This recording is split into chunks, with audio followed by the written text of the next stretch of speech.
al programa 108. Hoy hablamos de ARBAC y tenemos un invitado especial. Tenemos un invitado especial, un gran experto en ARBAC, Javier El doctor Salmerón.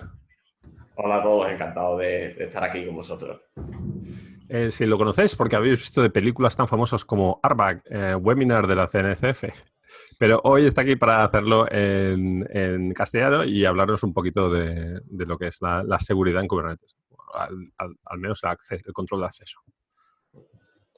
Sí, ¿Te quieres presentar un poquito, Javier? Sí, bueno, ARBAC realmente es una parte que siempre, yo creo que desde que se activó el Kubernetes 1.7 aproximadamente por defecto, fue algo que yo creo que le dio un gran valor añadido a la plataforma para considerarla enterprise ready, para poder usarla en producción, pero al mismo tiempo generó muchísima frustración entre usuarios, porque ya muchos ejemplos que eran sencillos de desplegar, de repente dejaban de funcionar, porque no tenían en cuenta esta limitación de ARBAC. Pero yo creo que ya ha pasado el tiempo suficiente para que ya todos los ejemplos lo tengan en cuenta y podamos trabajar sin muchos problemas, pero yo creo que es importante entenderlo para la hora de desplegar nuestras aplicaciones, especialmente también para administrar nuestro clúster, para hacerlo, para quien quiera tener su propio clúster administrándolo. Si no tiene todo este tipo de elementos de ARBAC en cuenta, va a encontrarse con muchísimos problemas a la hora de administrarlo, de tener una seguridad dentro del clúster. Entonces, bueno, aunque parezca complicado y aunque siempre sea algo que se quiere intentar como evitar, en esta exposición quiero que precisamente se vea que no es tan difícil, o sea, que realmente son 3 conceptos básicos y que a partir de ellos ya es cuestión de ponerlos en práctica, pero que no es tan complicado como parece de primera. Bueno, no es complicado, pero es largo, ¿no? Entonces hoy vamos a hacer una introducción a ARBAC y luego nos vas a seguir explicando un poco más en detalle en el siguiente capítulo, ¿verdad? Perfecto. Tengo tiempo. 2 sesiones de ARBAC. No es complicado, pero es largo. Venga. Es largo. Cuando quieras, pues empezamos. Vale, pues voy a compartir mi pantalla. Aquí. Bien. Cuando explico la parte que tiene que ver con control de acceso en Kubernetes, yo creo que hay algo que siempre que es fundamental como punto de partida y que creo que muchos seguramente se han visto en la necesidad a la hora de tener un clúster y poder administrarlo de manera correcta, y es la cuestión de crear un usuario. Puesto que hasta el momento, seguramente muchos que han trabajado con Kubernetes, por ejemplo Minikube, Kubernetes Sandbox o Cluster en GKE, seguramente casi todos los ejemplos que ha hecho, las primeras pruebas que ha hecho, seguramente ha utilizado la cuenta con privilegios de administración absolutos. O sea, es decir, por el caso de Minikube, cuando lo iniciamos, tenemos total control sobre el clúster. Pero claro, para poder aprender está muy bien y funciona fantásticamente, pero si nosotros queremos ya tener un clúster real para poder usarlo en nuestras empresas, pues querremos tener un control de tengo una serie de usuarios, tiene una serie de cosas que pueden hacer, cosas que no pueden hacer. Entonces, para ello, lo primero fundamental es cómo se crea un usuario. De hecho, en todos los ejemplos que hemos visto hasta ahora, en todos los capítulos que hemos hecho, siempre hemos sido administradores, siempre hemos utilizado la cuenta de administración. Exactamente. Claro, siempre cuando se explica Kubernetes siempre hay algo que suena muy bien, ¿no? Y es el hecho de, bueno, todo en Kubernetes se puede modelar como un objeto de API, ¿no? Los pods, deployments, persistent volumes, los nodos, obviamente, por ejemplo. Entonces, claro, uno tendría la tentación de pensar, pues entonces, si todo es un objeto en Kubernetes, también podrá haber algo como kubectl, create user, get users, delete users. Pues desgraciadamente no es el caso en Kubernetes en los usuarios tal y como lo entendemos. Es decir, en Kubernetes no tenemos objetos API para los usuarios. Paréntesis, entendiéndose objeto API como objeto donde se pueden hacer operaciones de tipo CRUD, crear, leer, actualizar o borrar, como tenemos, por ejemplo, con un deployment o con un pod. Entonces, en ese sentido, Kubernetes, pues, deja un poco esa tarea de autenticación o de control de usuarios al administrador para que lo haga de manera como decir, externa, por así decirlo, un poco que se encargue el administrador de hacerlo. Es decir, por ejemplo, establece un sistema de OAuth, crea un sistema de autenticación básica, o el caso, por ejemplo, que comentaré aquí, porque quizás es más sencillo, rápido de hacer, que es el basado en certificados SSL. Es decir, el usuario, quien sea, va a proporcionar al clúster un certificado SSL y a partir de ese certificado, Kubernetes no va a decir si es, no va a cuestionar si es el usuario completo. Si el certificado dice que mi usuario es Javier, pues Kubernetes lo va a aceptar. O sea, ya el administrador es el que ha tenido que hacer que eso sea posible. ¿Cómo? Pues vamos a verlo de manera sencilla. Cuando uno tiene un clúster en Kubernetes, pues cualquiera que haya intentado montar uno por su cuenta o simplemente lanzando Minikube, pues todo clúster tiene una autoridad certificadora. O sea, dentro, por ejemplo, si alguno que tenga un clúster con KubeADM, por ejemplo, Kubernetes Sandbox, puede entrar en esa carpeta y verá que tiene un certificado y una clave privada. ¿Para qué sirve eso? Todos clústeres lo tienen. Pues precisamente para poder generar certificados de los cuales el clúster se va a fiar. Es decir, uno cuando accede al clúster, si le pasa un certificado que ha sido firmado por esta autoridad, Kubernetes no va a cuestionar nada, no va a dar ningún error. Va a decir, vale, este es un certificado válido porque está utilizando la autoridad certificadora que yo he proporcionado. Entonces, pues, al final, muy brevemente, porque tampoco quiero consumir mucho tiempo, al final lo que tenemos es un clúster que tiene una autoridad certificadora y el administrador tendrá que crear certificados usando esa autoridad. Puede utilizar OpenSSL, puede utilizar Cloudflare, como quiera. Entonces, en los ejemplos que mostraré son OpenSSL, básicamente. Claro, pero para algo que no entiendo, ¿no? Entonces, si yo quiero simplemente, porque al final es lo que yo quiero tener un usuario Javier, ¿cómo hago yo eso con un certificado? Pues al final, usando OpenSSL y usando esa autoridad, vamos a crear un certificado que va a tener dos campos importantes. Uno es el common name, que Kubernetes interpretará como el nombre de usuario, y otro es las organizaciones, que Kubernetes interpretará como los grupos. Es decir, al final lo que vamos a hacer es crear un certificado con un common name que va a ser el nombre de usuario y una organización o organizaciones que va a ser los grupos. Simple y llanamente. Ahora pondré un ejemplo de código para que se entienda un poco mejor, pero esta es la esencia. Al final, entonces, no hay un kubectl create user, sino que tengo una autoridad y el administrador va a tener que crear certificados con ella. Vale, aquí tengo los pasos y al final son como dos partes. El usuario, el desarrollador, pues va a tener que crearse una clave privada. Al final esto seguramente en otros procesos pues os sonará familiar, ¿no? Crear una clave privada y va a pedir un Certificate Signing Request, una petición de firmado, en la cual digo los datos que quiero que se me firmen. Es decir, estoy pidiendo, por favor, autoridad de Kubernetes, administrador, créame un certificado cuyo nombre, common name, sea Juan, por ejemplo, y cuya organización sea Devs. ¿Quién lo ha decidido? Pues lo ha decidido en este caso el developer, el desarrollador. Ya es responsabilidad del administrador de considerar si eso es válido o no. Esto también lo puede hacer el administrador, pero bueno, para que entendamos las dos partes, ¿no? Entonces se envía al administrador y el administrador esa petición pues la va a firmar. Y como fruto de ello, pues tenemos el certificado que el usuario pueda utilizar en Kubernetes. A ver si lo puedo ver aquí. Voy a poner un poquito de zoom. Fuera. Al final, esta es la parte, ¿no? O sea, al final, aquí, luego pasaré el enlace al repositorio para que podáis hacerlo vosotros también, todo lo que esté viendo este vídeo.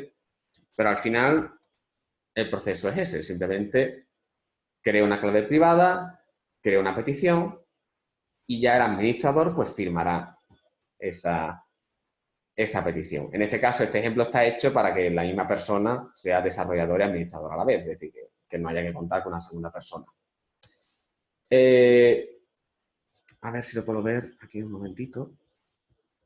Aquí está utilizando los certificados de Minikube.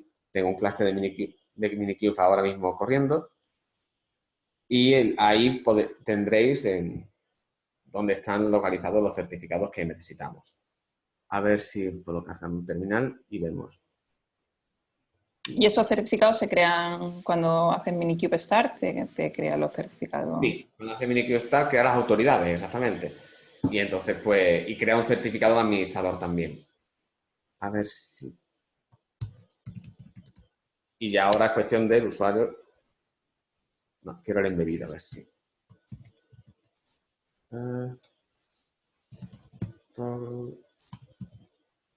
Ahí está. Vale, aquí lo tengo aquí abajo. Pues, si yo pruebo a ejecutar estos comandos, aquí acabo de crear mi clave privada, acabo de crear mi petición. Fijaos que he puesto un nombre de usuario J. Salmerón y 2 grupos, en este caso. Pues ahora ya tengo aquí en esta carpeta. Pues, bueno.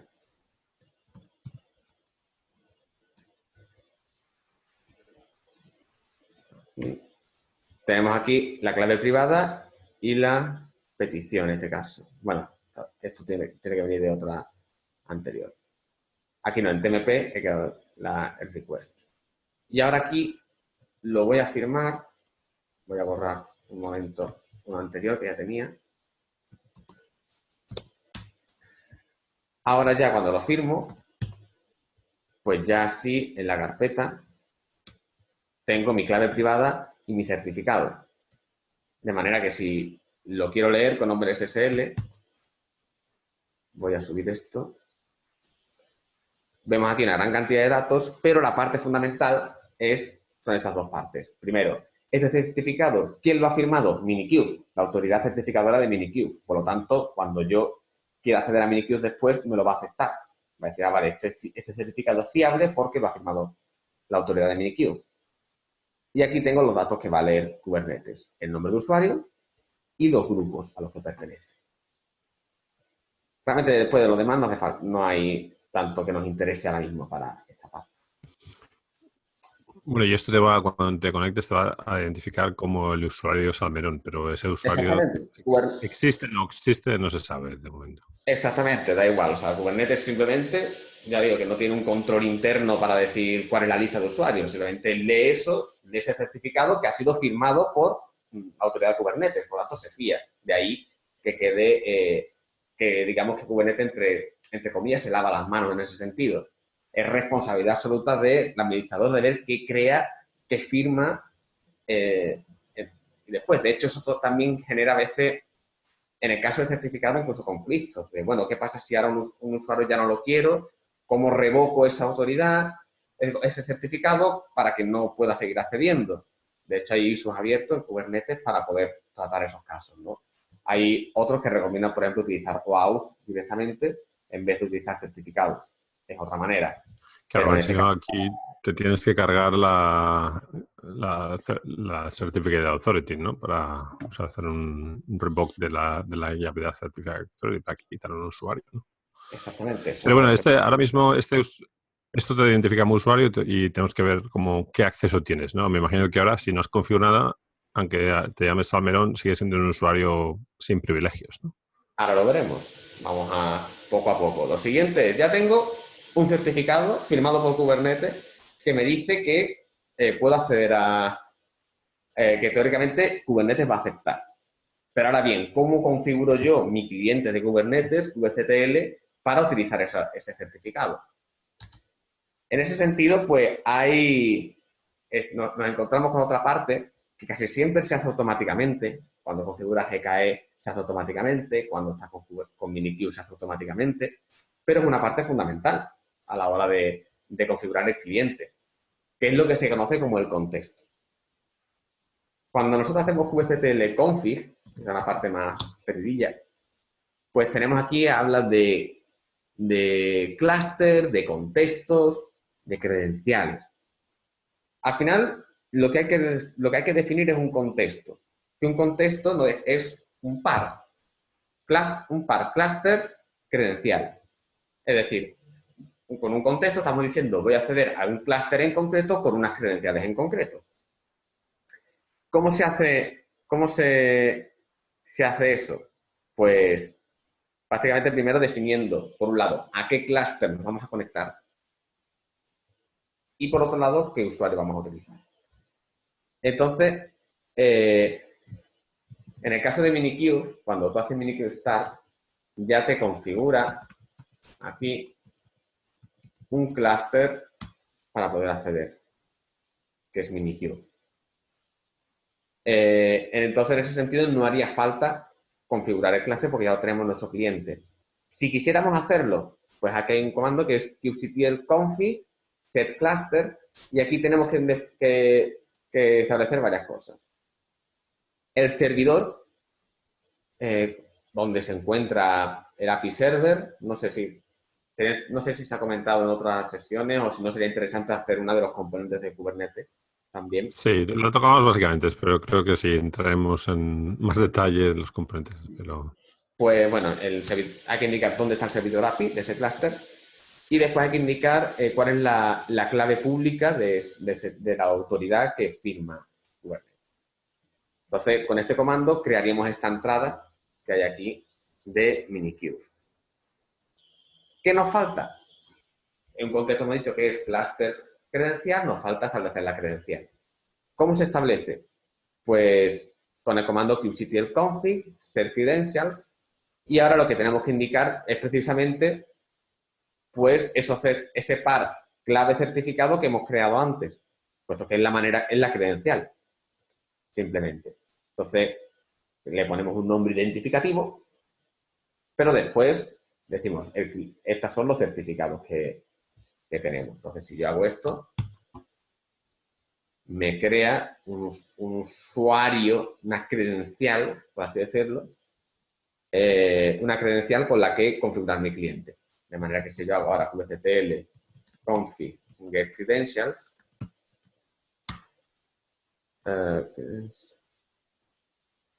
no, este lo tenía get.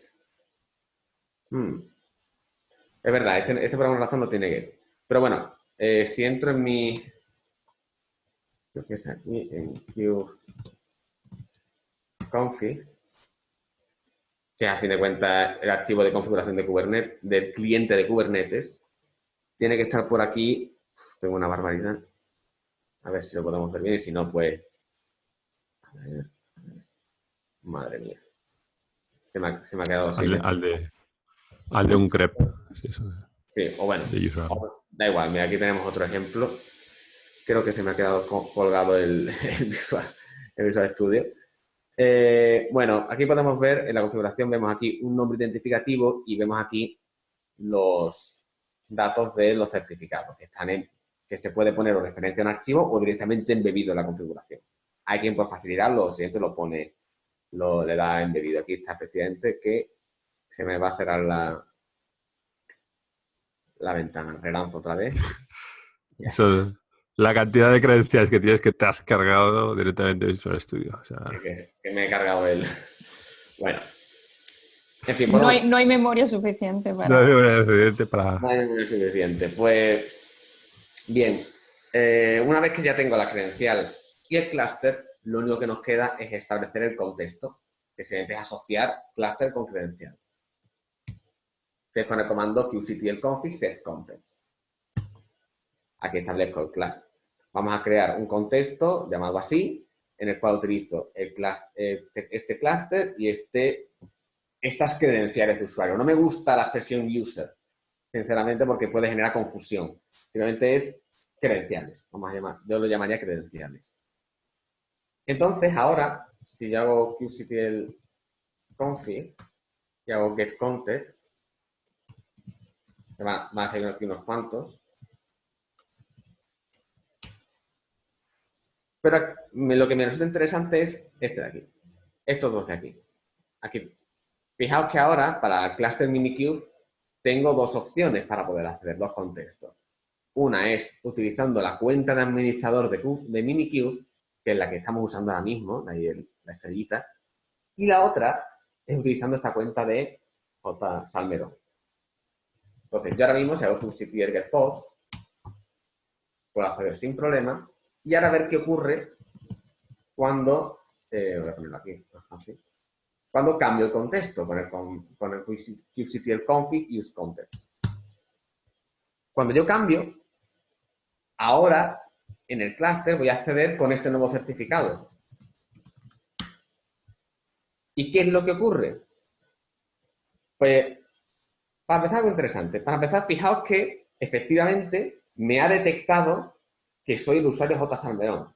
Es decir, la información que yo coloqué en este certificado lo ha leído correctamente. Pero claro, ahora intento acceder al clúster y me dice, bueno, sí, yo te identifico como usuario, pero yo no sé, o sea, yo aquí no tengo registrado que tú puedas hacer ningún tipo de operación. Entonces, algo tan sencillo como hacer un getPods en el espacio de nombres default, no lo puedo hacer. Entonces, claro, ¿qué ocurre? ¿Hay algo que puedes hacer con este usuario tan básico? No puedes hacer nada. Ahora mismo creo que no puedo hacer absolutamente nada. Cosa que me parece bien. Es decir, eso es lo que uno esperaría de un sistema en condiciones, ¿no? Que de No primera nos fiamos de ahí. Entonces, pues, por defecto, no. exactamente, por defecto no puedes hacer nada. Si yo vuelvo al otro caso, que se llama Minikube, al contexto Minikube, que era el administrador, bueno, aquí yo puedo hacer lo que me dé la gana. Puedo acceder en namespace Cube System, puedo ver los posts, todo, pero como el otro usuario, nada, absolutamente nada. También dice que el use context también es útil para cambiar de clusters, ¿no? Si tenéis varios clusters, los configuráis exactamente como lo ha enseñado Salme, pero cambiando el cluster en vez de cambiando solo las credenciales, y así fácilmente podéis cambiar de clusters. Exactamente. Y de hecho, si trabajáis con varios clusters, muchas veces es una buena práctica cuando terminéis de trabajar eliminar el current context. O sea, quitar la definición de current context, no tener ningún current context por defecto para evitar equivocaros, ¿no? Para evitar borrar cosas en los clusters. Esto suena a que ahora habla por experiencia. Exactamente. No yo también borréis me cosas. Yo a veces también me ha pasado, ¿no? Ya que habéis hablado hace poco de Helm, ¿no? De haber desplegado un char de Helm justamente en el clúster que no correspondía, ¿no? Y que me dieran un toque de atención precisamente por eso, ¿no? Entonces hay que tener cuidado con los contextos, muy claro en qué contexto está. Que normalmente te lo va a cambiar en cuanto, por ejemplo, si configuras GKE o Minikube, te lo va a poner por defecto a Minikube o a GKE. Sí, te lo cambia y se quedan tan tranquilos. ¿Eh? Te lo cambian ahí sin preguntar, ya ha cambiado. Exactamente. Es por facilidad, ¿no? Porque muchas veces, pues, hasta el usuario siguiente quiere ejecutar dos comandos y que eso funcione, ¿no? Pues... Es por tu propio bien. Entonces, bueno, ahora, precisamente ahora que ya sabemos cómo crear usuarios y nos encontramos con esta problemática de tengo usuarios pero no pueden hacer nada, es donde entra Arbac en juego. Ahora es el momento. Entonces, por eso me gusta mucho siempre utilizar esta introducción, puesto que es el punto en el cual vemos la necesidad de que hacemos. Bueno, esto es todo lo que he comentado de la terminal. Y es aquí donde entra ahora el papel de Arbac. Tenemos usuarios y queremos ahora, en mi clúster de mi empresa, en mi clúster de producción, quiero poder definir de manera controlada qué hace cada uno. Entonces, para entender Arbac en Kubernetes, al final hay que entender tres elementos fundamentales. El primero, que hay una serie de lo que se conoce como sujetos.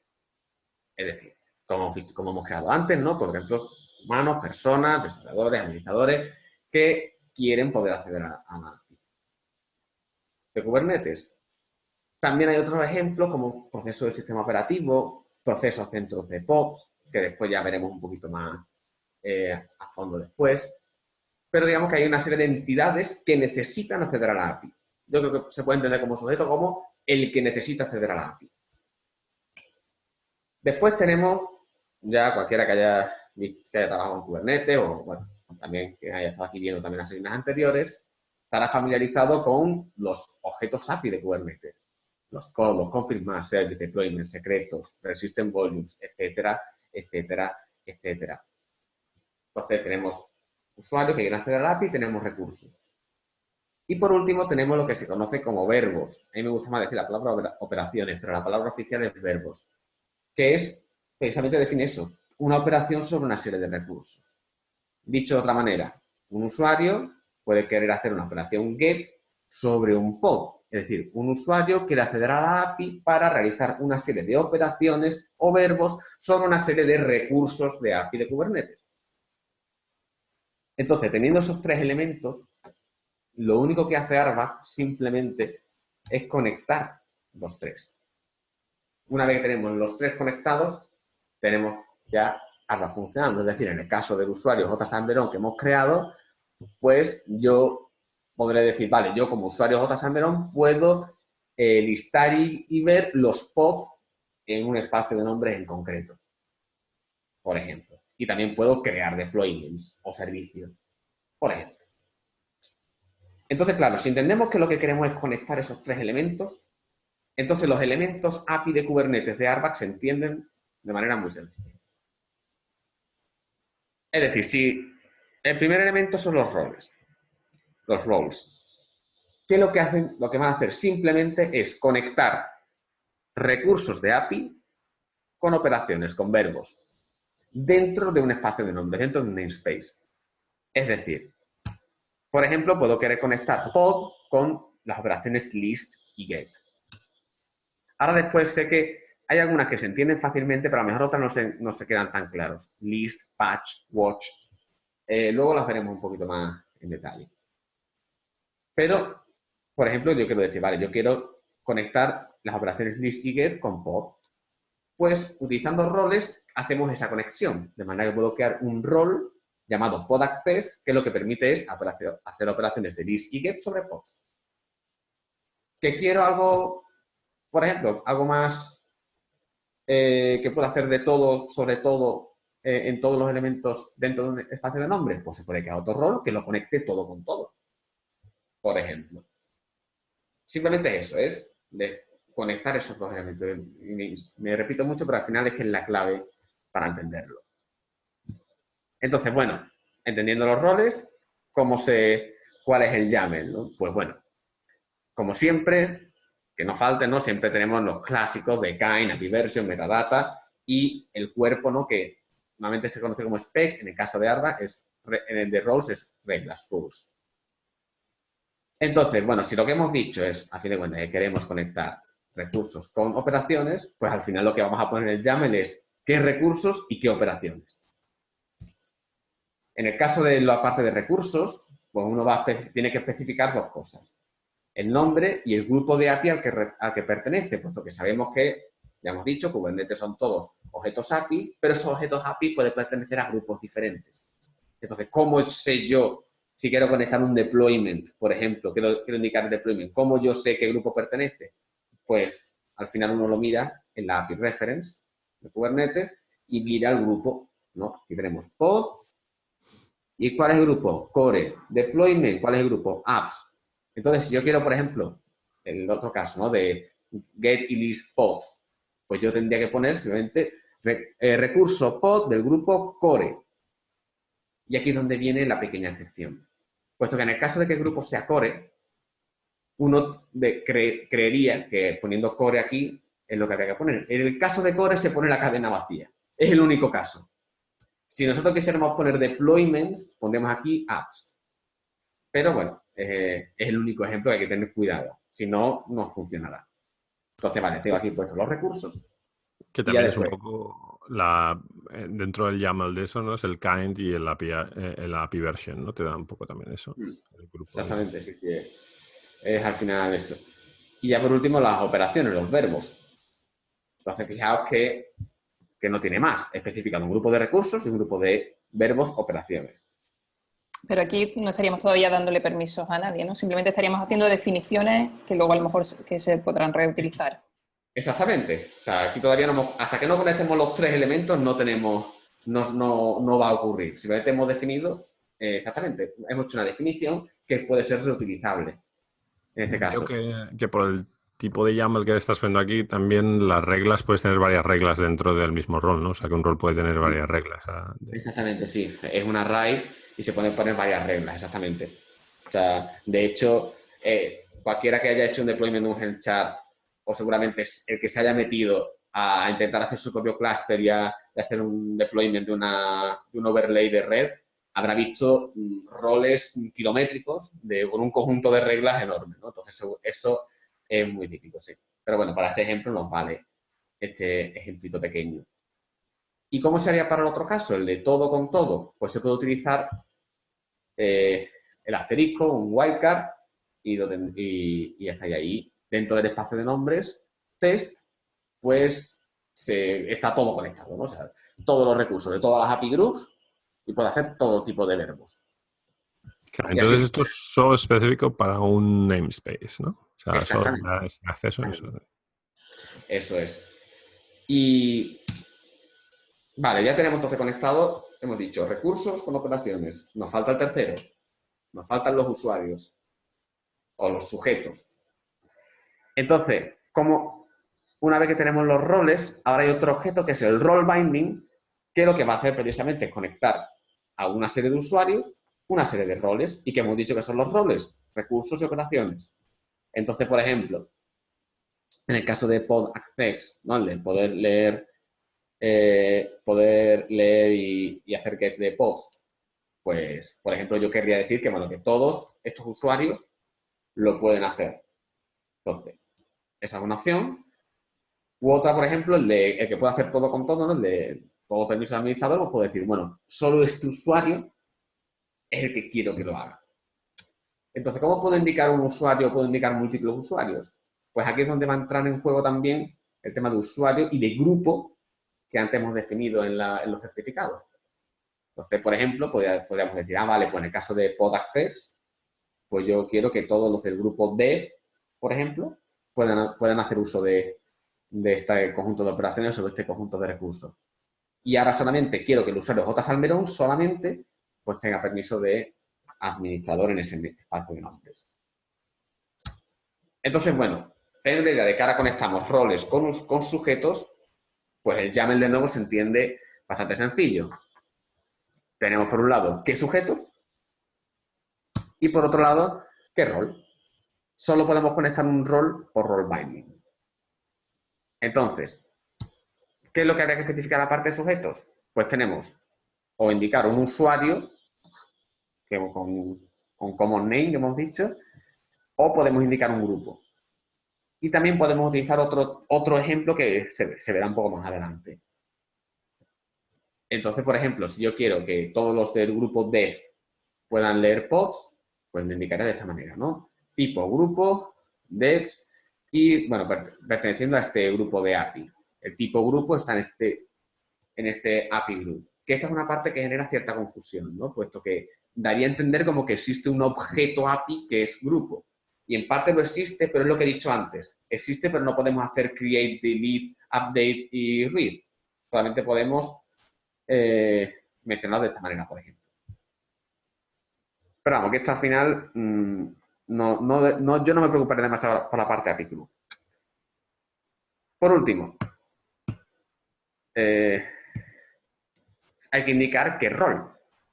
Ya tenemos aquí arriba los sujetos y ahora abajo indicaríamos el rol.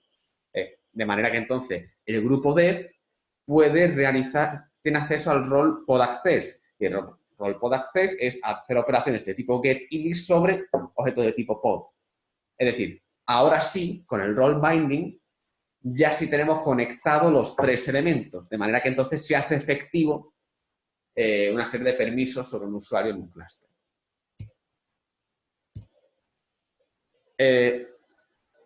Y bueno, el ejemplo anterior simplemente, bueno, pues el usuario, si yo quiero que en vez de un grupo sea solo un usuario, pues pongo user, pongo el nombre utilizando ese common name de antes y ya el rol que quiero establecer.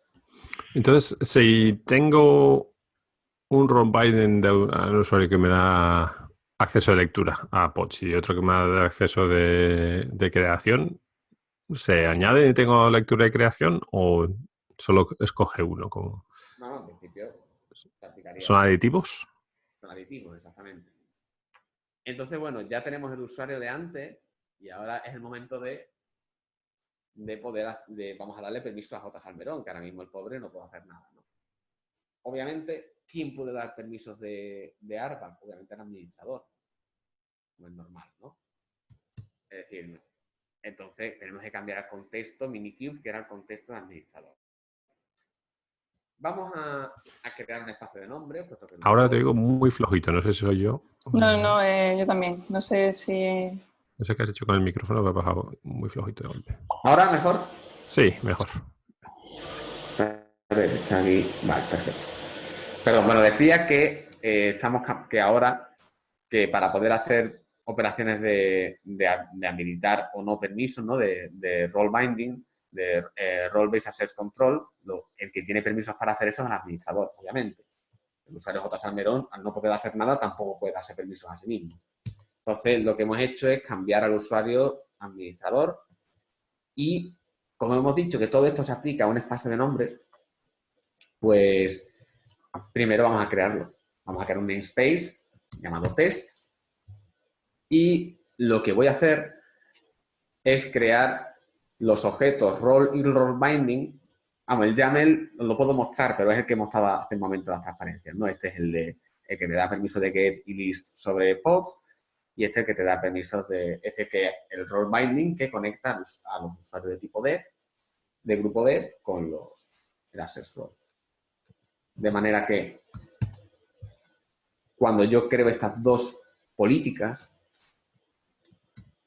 y cambio mi usuario Salmerón, ahora, la pregunta es, ¿puedo hacer QSTL get pods? No puedo, porque estoy en el espacio de nombres por defecto, el default.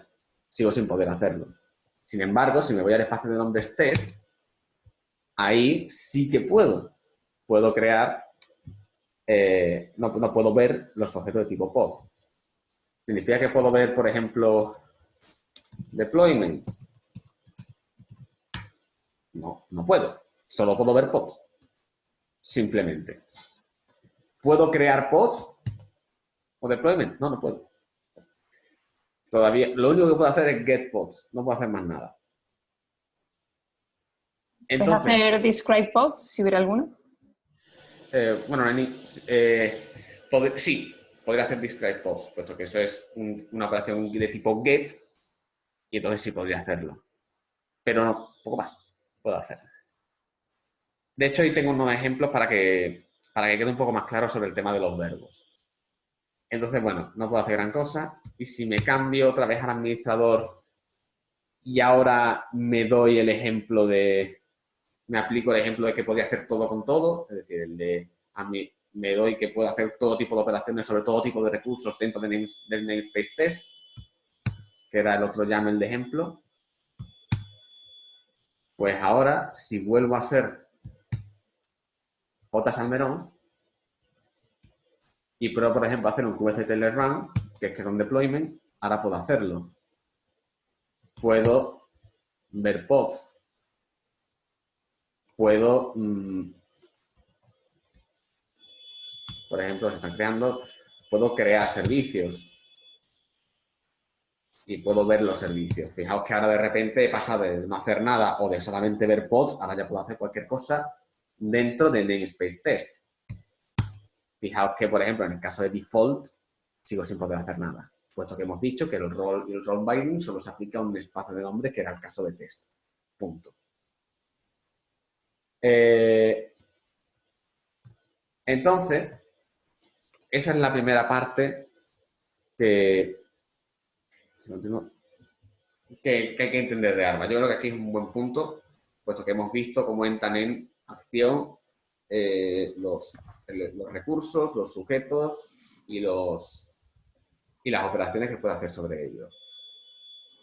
Perfecto, pues muchas gracias, Sony. Y volvemos dentro de poco contigo en el siguiente vídeo, que nos entraremos un poco más en detalle en cómo seguir poniendo ARPA, ¿no? Gracias. Venga.